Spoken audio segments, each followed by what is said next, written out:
All right. Team New Zealand, WNBF. How are we going? How are we going, guys? Oh, we're brilliant. We're brilliant. You're brilliant? Yeah. Better than you because we're not prepping at the moment. No, that's right. Out of the three of us, I'm probably the hungriest, so I'll take that. Yeah, you can't see my cheekbones or anything like that. So I know. Oh, the gaunt prisoner look. Isn't it funny? I mean, you guys have both done it, so you know what it's all about. But you don't envy anyone at this stage, I'm sure. No, we've been there many times, so embrace it like you are. Yeah. Absolutely. Oh, 100%. You got to, you choose to do it, so you got to embrace it. 100%. So I thought it'd be a great opportunity to get you guys on because obviously you're about to host the first ever WNBF in New Zealand next weekend in Christchurch. It's been a long time coming. You've had a lot of hurdles and battles and roadblocks to overcome.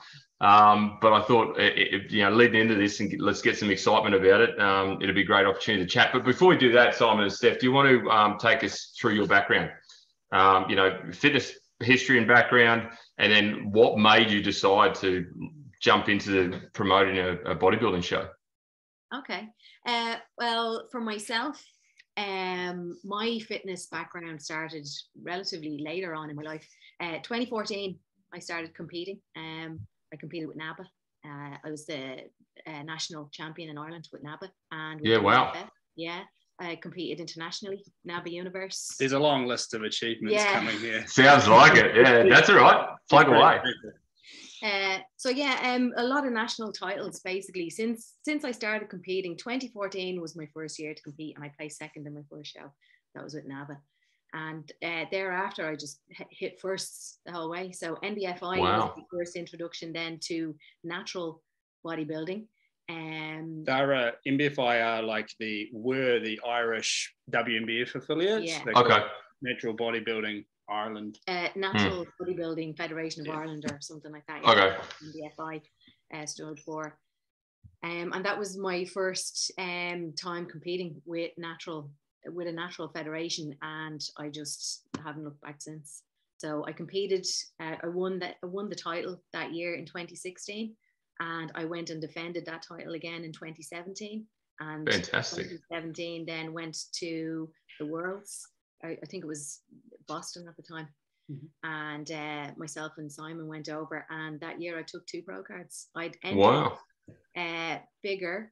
And then I had also entered Fit Body, not knowing, where my physique would, be suited to. Mm-hmm. The other thing was I just loved the posing. I was a posing coach in Dublin as well, helping other competitors with their posing. But for figure, just doing the quarter turns, I wanted to do more of the actual, the bodybuilding, the pose, the muscularity pose, of course. Yeah. That's the fun stuff. Absolutely. Exactly. And then because in WNBF, the figure competitors it's just all symmetry focused. Yeah. So there's not really any poses in particular. It's more just quarter turns. Mm-hmm. There's a lot of quarter turns to assess the competitors, but it's not quite the same as hitting like a front double bicep or something like that. If you're bodybuilding. This is it, yeah. So the whole, one of the aspects and the art, I suppose, in bodybuilding is displaying your physique, isn't it, and learning the poses. So anyway, absolutely, that was why I'd entered the 2 categories, and it was amazing. I'd won the pro for both. Yeah, so she basically, we went over. We'd been dating for maybe 6 months, and she said, "Do you want to come over with me?" And I said yes. And then she said, "Do you want to help me with my sort of coaching, meal prep and training and stuff?" So I ended up coaching her towards the end. Yeah, she right. Went over there, 2017, dieted right down, won both her classes, a pro card in each class in the world, first in the world amateur. And that was our first real introduction to WNBF, the Federation internationally, and just how big it was. It was spectacular. It was absolutely enormous. And the main thing that stuck with, I think, me was just the effort that they put into their competitors and the way they treated their competitors. They thought of everything. They thought of mirrors backstage. They thought of where people would be sitting. They sort of set up tents and areas where people could be. It was next level, And so that was really my first experience with WNBF. Yeah. And Steph then competed. You might as well finish off because you competed the year after as well. Yeah. So I obviously, like yourself, I had aspirations to compete as a pro. So went and did the Worlds again because I like a challenge. Sure. Placed third in my category. Wow. Spent plenty of money because one trip to Boston, the next year was LA. Yeah. You know, and yeah, it was the LA. And then was Simon amazing. competed there at the Worlds as well. Yeah. So I mean, his first outing as an amateur, and you know, the male categories as well can be very competitive. The bodybuilding. Oh, 100%. Yeah. He placed third. I saw her and I saw these guys there and I went, no, I can beat them. I'll have a crack next year. Because I was sitting here just like I was a Kiwi. I was over in Ireland for about 2 or 3 years, and I'd competed before that myself. We actually competed the same year in 2014, but I was in New Zealand, so I competed. Okay. My first show was an INBA show, I think. Yep. Which has since disintegrated here in New Zealand, unfortunately. I think it's just no one willing to take on the federation, and it takes a lot of effort to run the federation and to run shows. Yeah, of course. And of course, ICN in New Zealand has taken off significantly, which is really good. It's really good for natural bodybuilding. Yes, absolutely. But yeah, so and my first show in Ireland, I think I'd competed about 14 times before then, like with NAB, WFF in New Zealand, and I competed with a federation in Germany called NAC, which was like another, it was untested, and I turned up there. There's a couple of us Kiwis, and we were natural, and no one else was. That was pretty evident. And that sort of put me right in saying, well, look, if I don't want to do this sort of thing, I want the health aspects, the longevity aspects, and I also want for me, natural bodybuilding is about you challenging yourself. Right?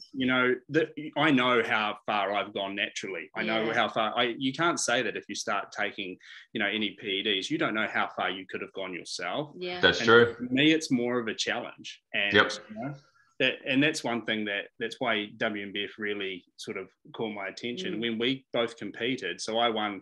The next year after she won all these shows, I went, I'll compete with NBFI as well. Let's see. Yeah. And so I won my class there. I qualified for Worlds. I went over to Worlds and I got third.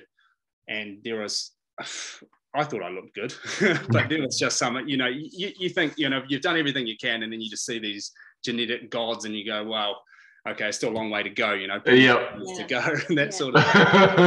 That's what blew my mind as well, going to the Worlds, was seeing the caliber of these athletes, the physiques. They were phenomenal. And I was like, everybody here is natural. Like my first introduction to bodybuilding was purely by accident. And somebody made a flippant remark in a gym one day. And I said, yeah, why not? I'll do it. And never knew that there were, natural federations. Yeah. And no one thought she was natural, basically. Yeah, right. Okay. This was the thing. I kind of went in Ireland. I was like, I'm fed up now. People saying to me, so what did you take, or how did you do this? Or whatever. And I just thought, no, guys, that's it's the ultimate compliment for a natural athlete, isn't it? Yeah, I suppose, but it's sad because nowadays everyone thinks to get a reasonable physique in the gym, you have to be, and this is kids, this is 17, 18-year-olds that are talking. I mean, the other day when I was training, there was a couple of 14-year-olds in front of me talking about their first cycle. I mean, oh Jesus, what? They haven't even developed properly yet, like just as adults. Yeah. Coming back again to WNBF Worlds, when I had seen the athletes on stage there, they would annihilate any enhanced. Yep. That's it. Seasoned athletes. Yeah, absolutely. So obviously you've had a very extensive competitive career, if we will, both of you. So what made you go from athlete competitor to promoter? That's a big leap. He wanted to do it, so I said, okay, I'll support whatever he wants to do, Okay. So we met the vice president and president of WNBF when we were in Boston, obviously, and again the year after in LA. And so we built quite a reasonable relationship with them, Bob, Tina Bell. And from there, I just thought I'd try and impress Stephanie and said, oh, look, if we're going to move over to New Zealand, we might as well start the federation up ourselves and run our own one. I think we can do it. That kind of thing. And I just sort of said it, when you say something and you go, Jesus, what am I saying here? And well, I've got to do it now. Yeah. So, and to be honest, I've seen a number of shows. I've really enjoyed competing, and I've seen the way they run, and I know how difficult it is. I didn't realize how many things you have to juggle when you first start out a federation, though. I think that's probably the hardest thing, is because you're basically by yourself. You've got no volunteer base. You've got no supporters. You've got no competitors. But to add on top of that, we had just moved country. My competing has taken a sabbatical because we had a baby, and you know everything that's involved in that. So we had moved country, had a baby, and we're supposed to be now promoters of this new federation here. But we're making history. This is the thing. There has never been a WNBF affiliate in New Zealand, and it's been tried before. And it came to fruition because it was so difficult here. Yeah, I can imagine it would be. What's the like you mentioned, ICN's going pretty good over there at the moment. What's the natural bodybuilding scene like in New Zealand? Is it pretty popular, or is there, like you just mentioned about the enhanced athletes or the introduction of that? Is that taking over too much? I think it is. Well, from my perspective anyway, having competed in Ireland, and I mean bodybuilding is huge in the UK. Yep. And it's very popular in Ireland. Not so much here, I found. In New Zealand, it's not as popular. And then smaller population, though. Of course. You know, less interest in it. But where I do see the interest is people talking about IFBB, and if they want to go pro, they got to do this, and they got to take that. And this is where I turned around from competing with untested federations, and I don't want to make it a them versus. Of course, no. I want to be honest, and I want to say that I stopped when I realized that a federation was okay with me putting my health on the line for their own gains. I thought, because there's other federations over here that promote me being natural, want me to be natural, want me to have longevity in sport, and I just. That's a fair point. Like in Australia is very similar. Like WNBF Australia only got announced that they're starting up like the other week. So we're very, very unfamiliar with WNBF over here, unless you've been overseas or unless you've been a seasoned competitor for a long time. People don't realise how large it actually is and how where it is around the world. So I think you guys are obviously going to be trailblazers down here in the Southern Hemisphere to create that enthusiasm around it, and hopefully more Australians will jump across the ditch and compete over there too. Certainly becoming parents as well. I kind of looked at this, and I just want people to see that there is really, really amazing natural athletes. If you're interested in bodybuilding, challenge your body, challenge your mind, be happy about it. And there's a federation here that now we're going to give a platform to anybody who wants to be natural and who wants to be judged against their peers on a level playing field. There's no getting on our stage thinking, oh, well, I'm not going to be as big as this person or as good as that person. Everybody's had the same tools, essentially. So basically for your Australian audience, New Zealand's pretty much set up the same. So IFBB in Australia is big. You know, you've got guys like Joseph Mensah pushing it everywhere. Some really high profile guy, like an amazing group of people running that federation. It's similar in New Zealand. They've built up for a long time. They put a lot of energy, a lot of effort into it, and good on them for doing that. And then you've got your other federations. And in New Zealand, it's ICN has taken off, and they've done very well. And it's quite because we've got such a small competitor pool over here. That it's quite diluted in the natural bodybuilding scene. So ICN are now doing really, really well. No one really knew about WNBF. And I think in Australia, there was a WNBF federation there prior, but it was a female only. It was female only, the AWNBS, So I had originally thought, well, we'll get in here, we'll take Australian competitors as well for stuff. And then now this one started up. So now I'm saying, well, hold on, they're paying membership fees to us first, because we've done this for Australian competitors as well, because we thought, Australians can't become a pro in Australia yet. They have to travel to the US. Well, we can give them the opportunity this year. Next year, WNBF Australia really kicks off, and we'll be 100% behind them because we want an Oceania battle. We want to bring in as well. Why not do something like that? I mean, we're just at the cusp here. We're at the very beginning, and the world's your oyster. Absolutely. I'm really excited about this, to be able to give people a platform and access to the best natural bodybuilding federation in the world. So, well, that's it. we would send athletes over to the US to the Worlds, even Australian athletes. If they registered with us and competed with us, won their pro card here, they would be a WNBF Australia pro. We would basically send them and hand it over because we do really well as well. So you would, if someone from Australia competed with us at the moment, then they would effectively become if they won the pro card, they would become a WNBF Australia pro, and they would work with Australia and America. That's just the way we're sort of working together. We don't see any, there's no rivalry. No, we don't. There's no rivalry there until we compete against each other. Until there's a team NZ and a team Australia. Yeah. Well, absolutely. Like, you can compete on the world stage, but like the Oceania battle thing, that sounds amazing. It just showcases how much more opportunity there is down this part of the world. That's fantastic. Yeah. Let's go back a step. Talk to me. Like, so obviously you've gone right. We're going to make this happen in New Zealand. So I'm assuming that was 3, 4, 5 years ago, give or take? No, or longer than that? No, it was 2020. 2020. It was 2020, was it? It was 2019 was when he had this idea when I was okay. So we were living in Dublin, and I was like, how do I get this set up in New Zealand from Dublin? Right.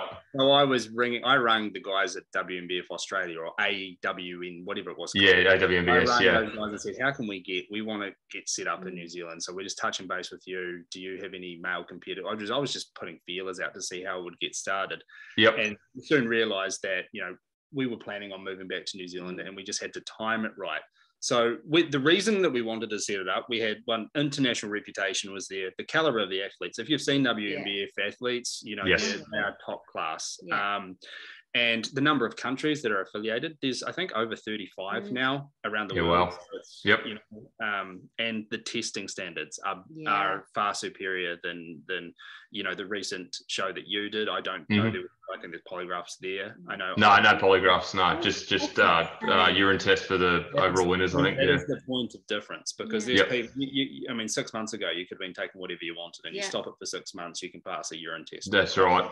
2 weeks. So the polygraph, although not admissible in court, as everyone likes to say, it seems to be every fake natural likes to say, but polygraphs don't mean anything. Yeah. I'll tell you what though, it's a bit of a deterrent to know that you're going to be plastered all over social media for failing a polygraph. Absolutely.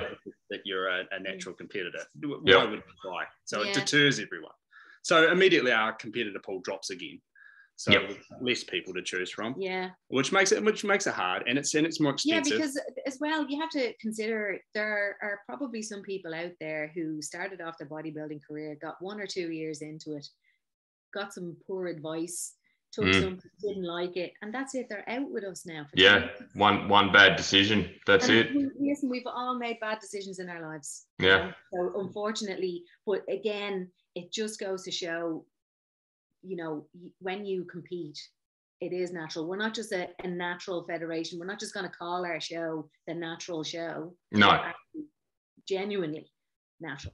Yeah, and so and I guess just to your point, how we got it set up is when we came over here.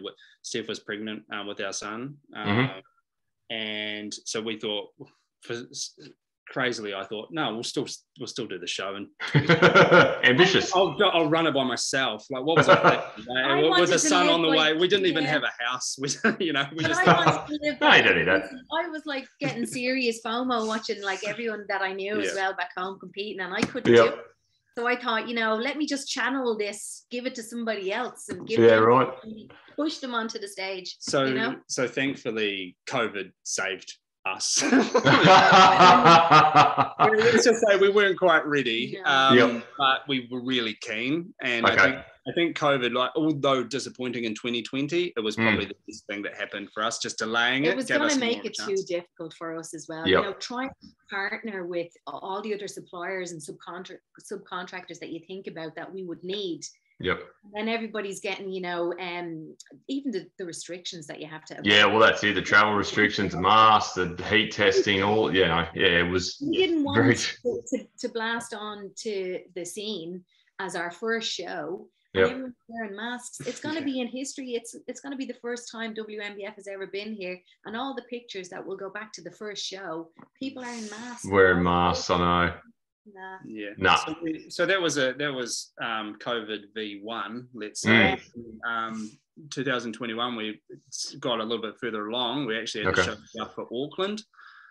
We had a venue. We were starting to get sponsors. We had some judges ready. We actually had a few competitors. We had, I think, before we pulled the plug, we had a good, I think, 25 competitors. That's a good start, yeah. I mean, like, you can, from the guidance that I've had, all natural federations, if you're starting out, if you can get over 20 competitors to your first show, and it just grows exponentially from there. Of course it does. That's the thing. And so, I mean, we got that far, and it was, it was looking like it would have been, it would have been doable. But the difficult thing for us when we realized that COVID was going to still have impacts was that we were based in Christchurch in the South Island, and Auckland is, Sydney to Brisbane away. Yep. Well, actually less than that, but this similar kind of thought process. So we thought actually us setting this up is going to be too difficult with COVID, with all these restrictions, with the fact that there's so much uncertainty. It was hard to get sponsors because everyone was taking a hit financially. All the business, of course, well, what are we can't spend our advertising budget on something that's unproven for a start. And we don't have advertising budget anymore because COVID has taken all of that. So one of those that happened, and then like third time's a charm. So it's happening now. It definitely is. No matter how many judges decide to pull out, it's happening. It's happening. So we're happy that we've really pushed through. I think one other thing that was very hard was you don't hear much about lie detectors or polygraphers in New Zealand or Australia, and you try and find one. They, per test is like $800-900. Yeah. Wow. Yeah. Okay.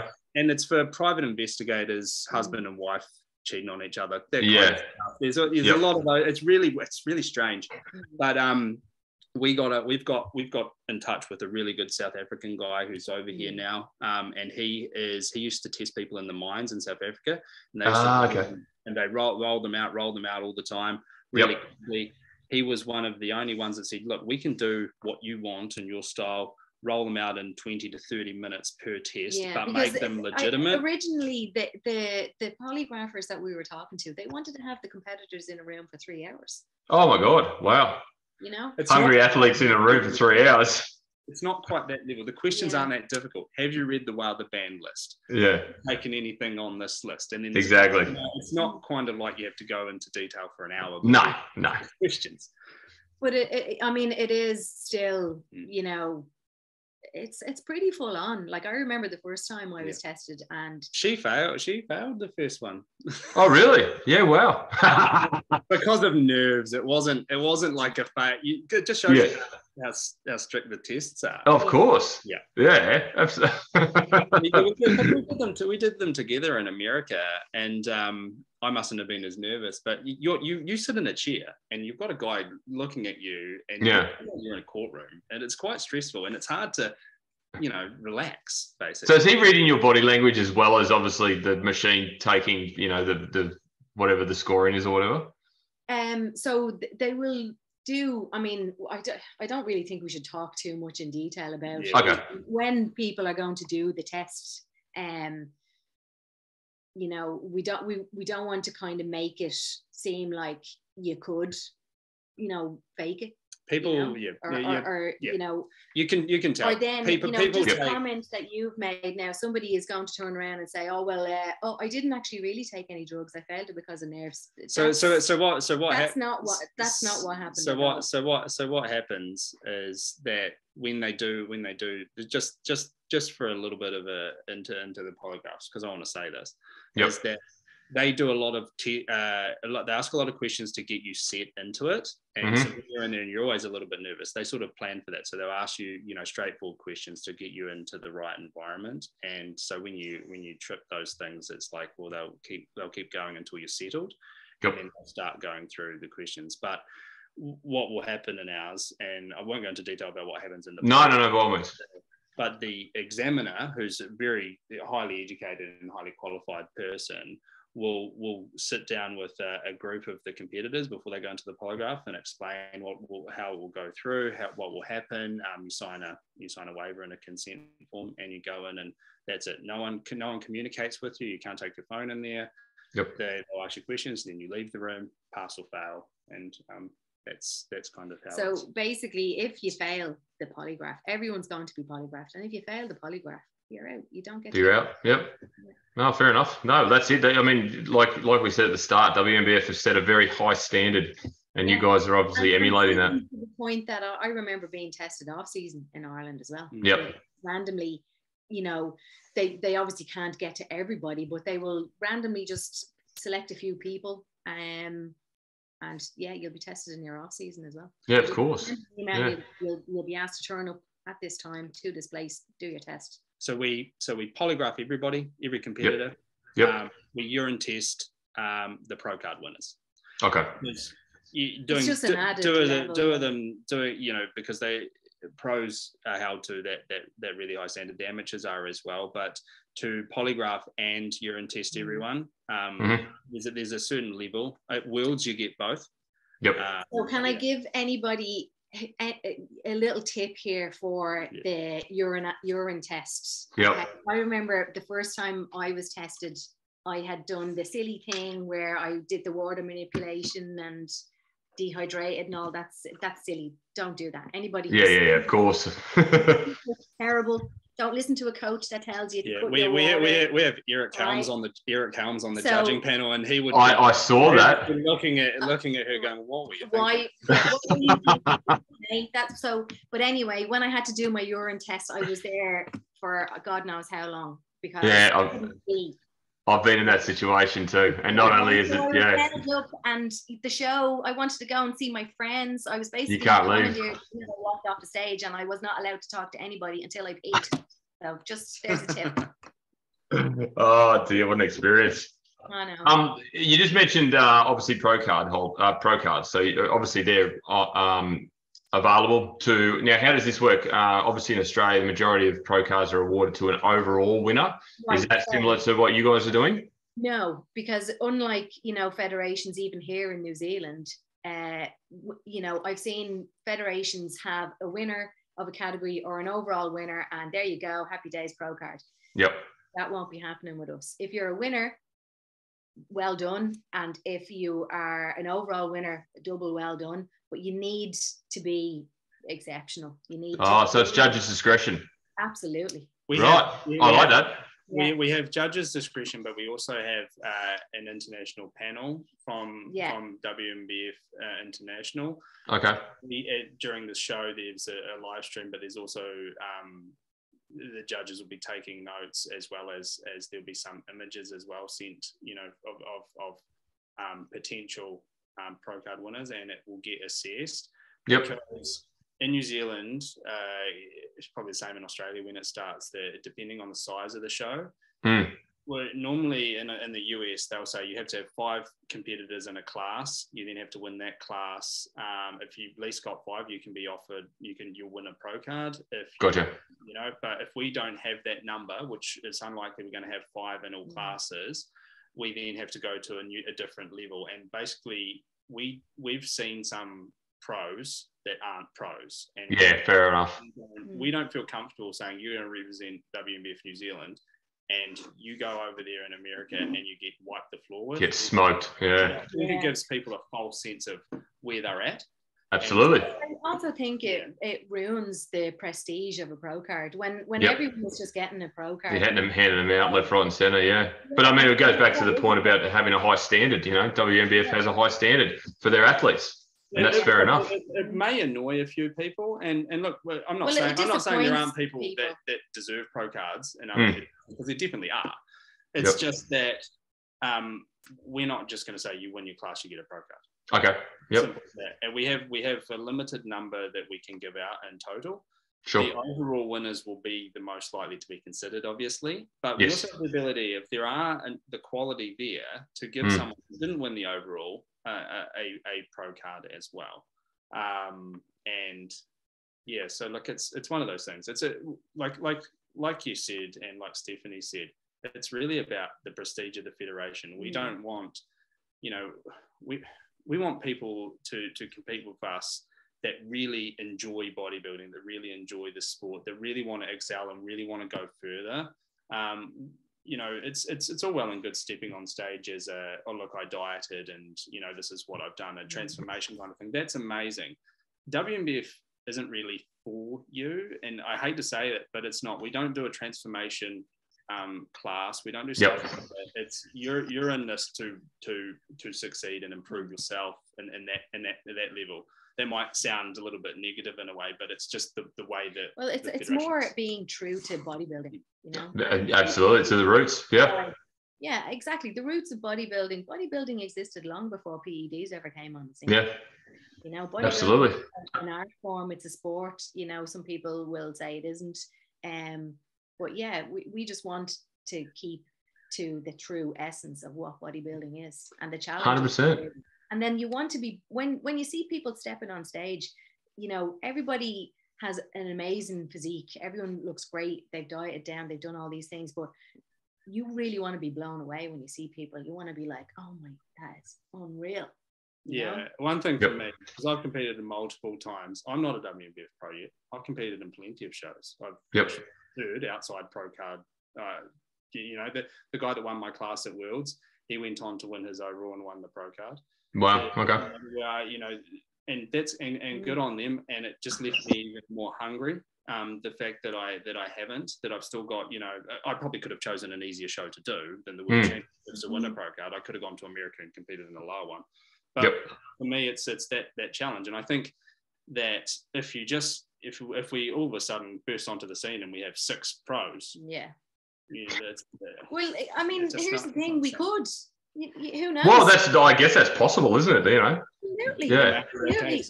Yeah. Well, that brings me to another question. Like, what in terms of the level of interest you've had up to this point, are the majority of competitors that have registered from New Zealand, or are you getting some international interest as well?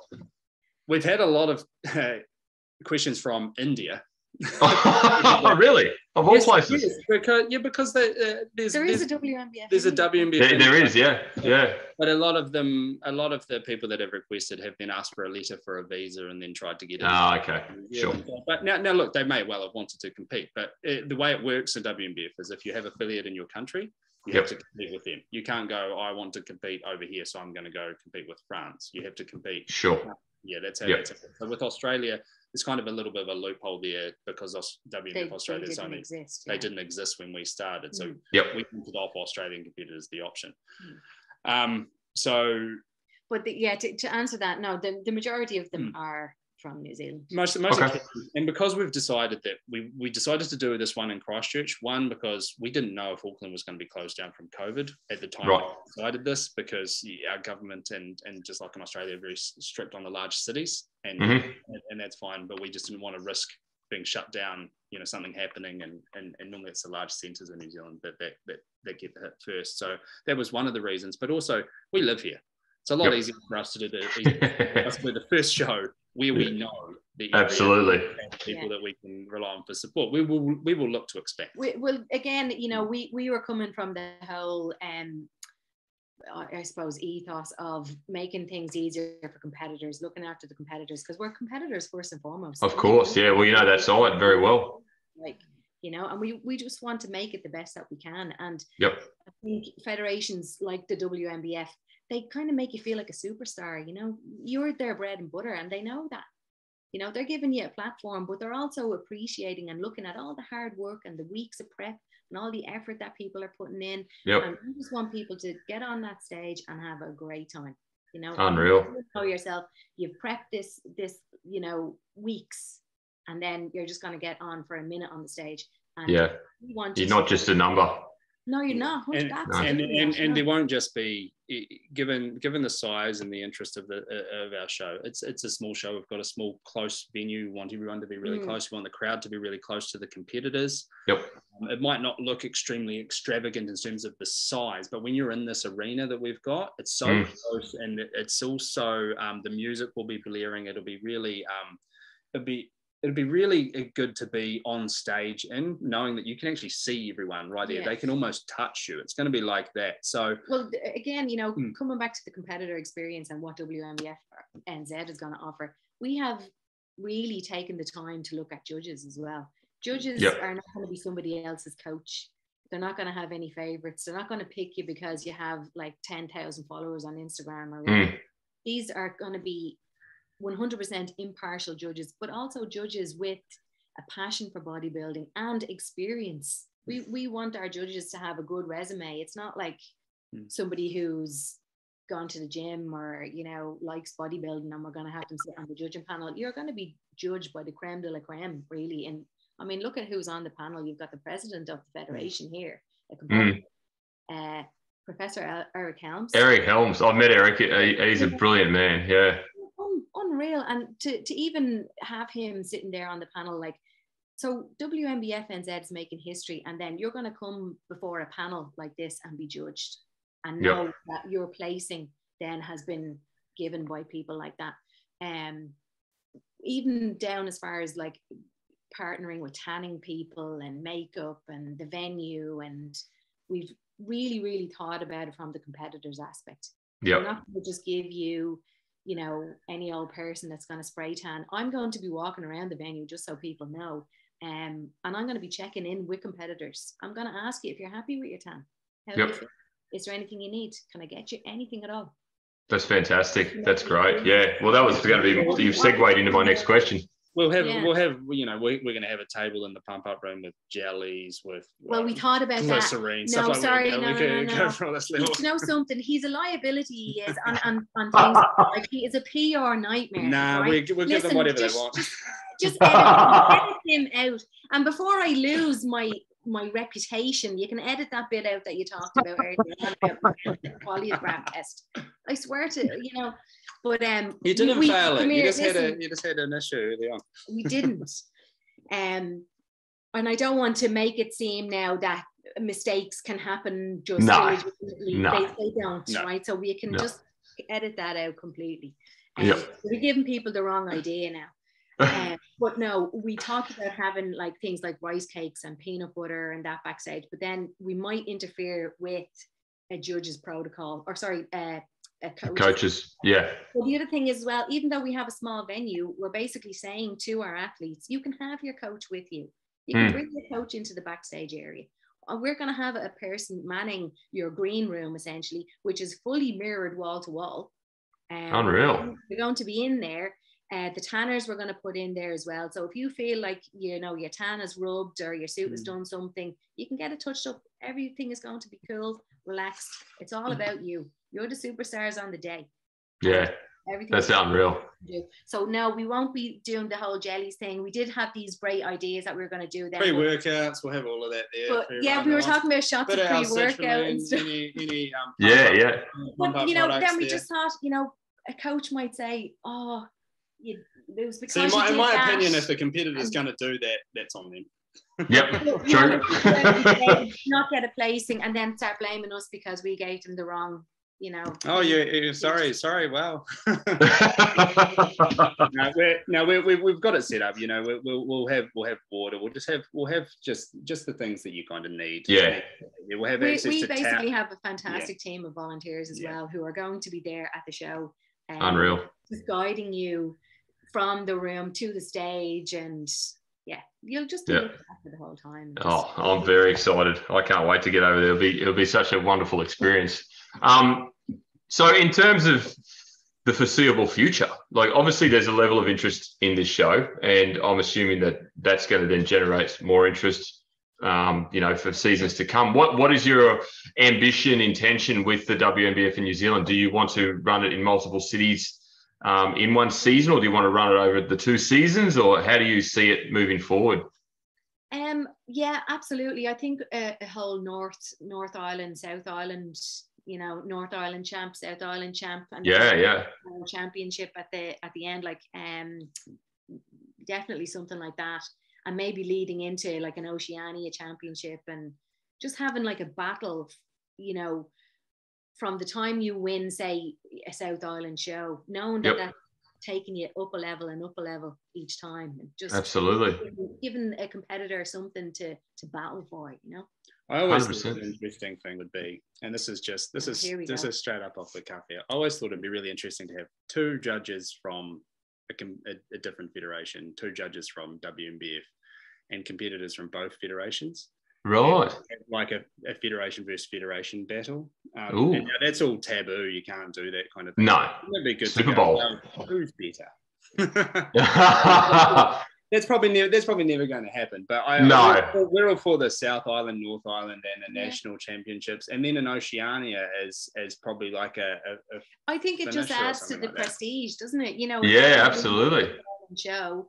And then I went on to battle it out with the best from the North Island, and then we did the whole Oceania thing, and it does. It adds more prestige. You're right, and I mean, I know there's some of the Southeast Asian countries have WNBF in them too, don't they? The Philippines and Indonesia and stuff. So there's an opportunity maybe there as well. Like, the growth is like coming from Ireland. I know there's federations over there that have a Europeans. So okay, yep. There's nationals, a Europeans, and a worlds.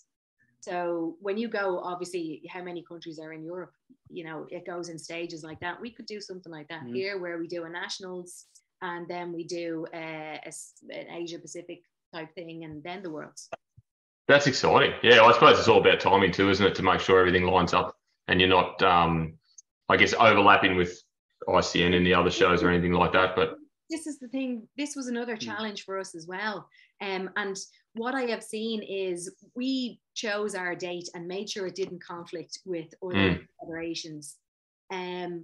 We put our show at the end of the calendar, and now what I've seen when I've spoken to a couple of people who I've seen on Instagram, they're from New Zealand, they're competing, and I thought, they're amazing athletes. Their physique is incredible. I'd love to see them on our stage. And when I've asked them, it's been a whole money thing. They've spent their money doing these shows. Yeah, good point.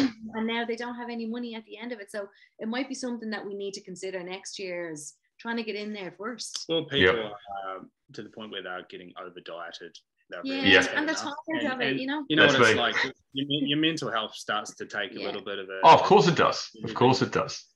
Absolutely. But that's a very good point. Like, but to secure the date, obviously you need the venue. Everything needs to line up. So there's a lot of back end logistics that you guys have to work through to lock that date down, don't you? In the first year, like, as I said, when we wanted to choose people to partner with to give that whole experience to the competitors, that took us a while, because I had to go and vet all these people. Were they good enough for me to recommend you can go and, have your tan done by this person, or you're, then again, polygrapher. We won't have to do all this next year. We'll have made all these connections. No, that's right. Exactly. Made, we get the trophies made. There's pricing of all this stuff, the costs. It's actually it's like a little business where you go, you're just trying to break even. That's all you're really trying to do, and then you go. Starting not out have it out as a whole shoestring looking kind of. So, no, well, you don't want that, do you? No, you want the. And that's the thing. We even like when we attempted to do the Auckland one, we were going to cover the cost of the polygrapher, and now we realise that's actually not practicable. No. And this federation was actually attempted to be started in New Zealand. That's one thing. 2009, and they didn't get off the ground. They didn't get under. So we've had a couple of years trying, and that's one thing that we'd love to do in the future. If we generate enough interest in this, is to be able to say to athletes, we want you to be polygraphed, and don't worry about the cost of that. Yeah, and we'd also like to get to the point. So that's another cost that we have to look at. We can pay for competitors to compete. Wow. We can support a portion of the travel costs. We can, that's what we want in the future. We want you in your full New Zealand tracksuits down over. Your robes, everything just branded, given to you, flying over to LA as part of team. How good. This is really what we want to ultimately bring at the end, is that whole, experience for the team experience. Yeah. Absolutely. All wonderful. Mates on the flight together. You're all in your tracksuits. Definitely. It would be really cool. And if we and then we have because when we flew over there was a team from Australia, the women's team from Australia, and they had their tracksuits and their colours. Yep. And they had Irish ones. So it'd be really cool to have a New Zealand Australia team over there. And absolutely. Absolutely. No. All the camaraderie, you meet people. You meet people that are really like-minded as well, and have same thought process, and you learn from them. I totally agree. Some of my closest friends now I've met over the years I've been competing, because we've all got similar interests, it's really cool. But I love the concept of, obviously, the cross Tasman rivalry and things like that, where you know, hopefully, you know, because I coach as well, so hopefully maybe I've got an opportunity to bring some athletes to you guys with a Team Australia to do an Oceania or something like that. Like that'd be awesome. That'd be brilliant. Like not only is it good for the natural bodybuilding scene, but tourism as well, you know. Absolutely. Let's start getting things back, you know, to the way they were. Like, yeah, you know? Totally agree. Like we're coming over next Thursday, and then we're flying back on Sunday, but we're going to try and squeeze in as much tourist stuff as we can once I'm done. Yeah, absolutely. Are you staying in the host hotel? No, we're staying in the city. Yeah, it's just me and my wife, and we're going to stay in the city. I can't remember the name of the hotel that I booked, but it's not. It's like 5 minutes drive from the venue. Nothing's in Christchurch. Everything's. They say it's a city, but it's everything's relatively close. Okay, that's good. Yeah, I was looking on the map, going right. I want to be close. I don't want to be too far. Yeah, no. Yeah, no. You'll be tired, and you'll be just wanting to bang, bang, bang, finish, done, eat. Oh, yeah, pretty much. Yeah. Well, we have reserved an area for to say thank you to our volunteer team. So we've reserved an area at a local place. I think it's like literally just down the road from. It's down the road, and that's okay.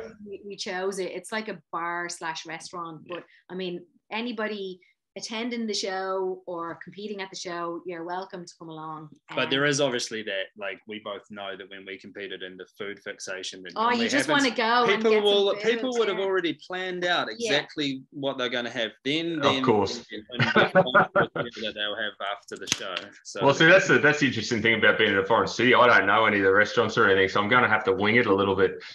Yeah, and going forward, this is what we tried to do. We've got obviously the coffee thing on board, but we tried to get some like food places.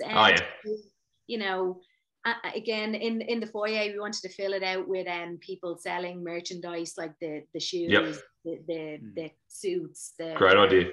These are all the ideas that we have. We want to make it like a big kind of experience. And around like the arena that people are going to be in. Everything is just going to be about bodybuilding, your tan, your shoes, your suits, equipment, gym memberships, food, just you know, everything. But we also have to be realistic in that's not possible to do straight away. Not straight away. We're at the beginning. But the potential is there. We're not multi-millionaires yet, so to just throw, you know, that's you know, although she probably wants us to be millionaires very soon. But there's a lot of there's a lot that goes into it. We have a lot of only because I'm going to spend of course on the competitors. Yeah. Hey, look, you know, to take on a beast like a bodybuilding show, you've got to have aspirations, haven't you? Absolutely. And look, to be honest with you, the guys spend hardly anything on what the women do. $500 for a suit. Yeah, I know. $1,000. Makeup. Yeah, hair, makeup, tan, the whole lot. We rock up in board shorts. No, he did try the year that we both competed together in that photo shoot. He got Swarovski crystals added to his trunks because he wanted. Hey, there you go. I got matching trunks. She went with purple and pink, and I said, purple. No, it was purple. It's the new black.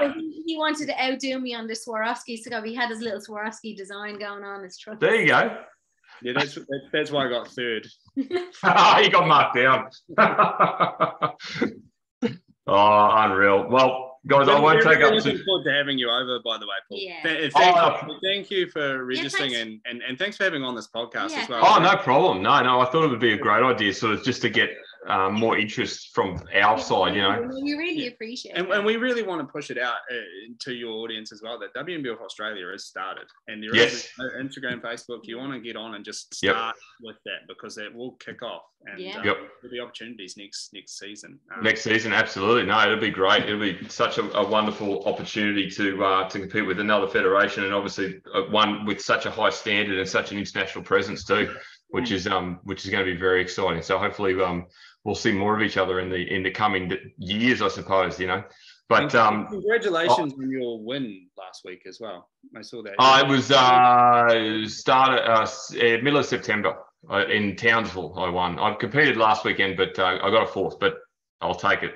Yeah, you look very good. So we still look out at everyone, especially people that are going to be competing with us. Yeah. Oh, of course, yeah, absolutely.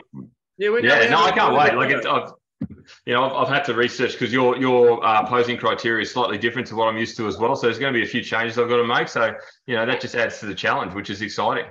Yeah, and we are, just to add to that, definitely strict on the posing, and especially for the bikini ladies, just be classy on stage. Yeah, is your physique. We've tried to make it clean and simple. Like, we have our stage, we have the stage walks. We want them to be really clear to people, because I know from competing myself, every show is run slightly differently, and with the stage and with how people go on, what side you go on from, where you actually walk to, we try and make it nice and clear. So if people are following us, that you should see that, especially we've got bikini and men's physique up there, where you walk, where it will be, how it will sort of run. I've seen that. Yep. There'll be bodybuilding, there'll be fit body, there'll be figure as well. For men's physique, the music will just be what we select, basically, for that sort of thing. That's how we would normally roll with that. But for bodybuilding and fit body, there'll be either 30-second or 45-second clips music selected, and there'll be going out to the competitors. Unreal. This weekend, requesting that. If you don't submit it, then we'll choose 30-second for you. The Wiggles. Yeah, you'll be coming on stage to the Wiggles. The Wiggles, hot potato. Let's see if you can post to that. Come on. So there'll be all that sort of thing. But we're also very big on, one thing you said before, and you get a short amount of time on stage. Both myself and Eric and our mystery judge, we've got 3. We had originally 4 as well. I think we'll have 4. I'll be actually sitting at the table because I think it's good for the female categories. I think it's good to have a female perspective. Of course. We really want, when you're on stage, it won't just be boom, boom, boom, see you later, thank you very much, guys. You'll be pretty hard. Just for the fact that, like, you're on stage now. Yeah. One thing that I'm interested in is who can endure the most while they're up there and still keep that smile, especially men's physique. 100%. 100%. From what I've seen, one of the difficult things is to smile and you look like you mean it for when you're up there tensing. Very difficult skill. It is. It is. You let your face relax when you do your rear pose, so that way you can regenerate the energy for the front again. Small trick. There you go. Unreal. Well, guys, I won't take up any more of your time because I know it's later over there than it is over here, and I know you've probably got a mountain of work to do between now and next weekend. But thank you very much for your time. Final question I do pose to every guest that I have on the podcast, and that is personality based around who you would invite over to dinner. So you can have a couple each if you like. Now, it can be male, female, fictional, non-fictional, alive or dead. Just someone who you'd like to have a meal with and a good conversation with. You know what? I'm going to be really boring. We sat and we tried to work this out, and Simon hit the nail on the head because he said 5 years ago I could have answered it like that. And I have to say, as a new-ish mum, I have a toddler, and dinners with anybody are few and far between. If I got the opportunity to have a dinner, it would be with Simon. Oh, okay. All right. That's a good answer. I'd have to dinner. And we'd probably sit there all night and talk about our son. But there you go. So I'm going to be honest. No, to be honest, like Steph said, I thought about this and I was like, 5 years ago, I used to idolize certain people. And you go, I think you go through that. And there are lots of people that I look up to now. Yeah. But I look up to them in so many different ways, and I think Live or Dead as well. Controversial people. Yeah, some controversial. Oh, yeah, some big time. You might upset a few people if he says who he actually wants to bring to dinner. Okay. I'd love to have.